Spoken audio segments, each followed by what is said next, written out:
ओए कालू देख रहा 50 साल पुरानी मूवी का ट्रेंड आज चल रहा है। वैसे अभी ये ट्रेंड चल रहा है तो क्यों नहीं इसे दौड़ाया जाए। वो कैसे? क्योंकि बहुत दिन हो गए हमने शायरियाँ नहीं मारी, तो आज की शायरी शोले के नाम। चल फिर शुरुआत तेरा भाई साई को करेगा। अरे वाह, बड़ा जोश में लग रहा है, सुना ही दे फिर। नाचना पड़ा बसंती को बचाने के लिए उसका प्यार, कि नाचना पड़ा बसंती को बचाने के लिए उसका प्यार, और उसी बसंती को नचाने के चक्कर में बेचारा कुत्ता बन गया सरदार।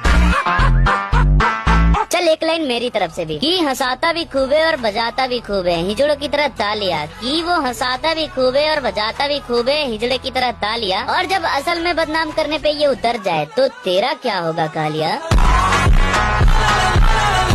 अब आएगा मजा, क्यों? पहले सुन ले समझ जाएगा। कि जब जब औरा कम हुआ तो याद उसे मेरी आई, मेरे हटने के बाद वहाँ मेरे बेटों ने दस्तक फरमाई, तो सुपुत्रो थोड़ा शांत रहा करो, वरना मुझे शांत करके ये बोलने में टाइम नहीं लगेगा। क्या इतना सन्नाटा क्यों है भाई?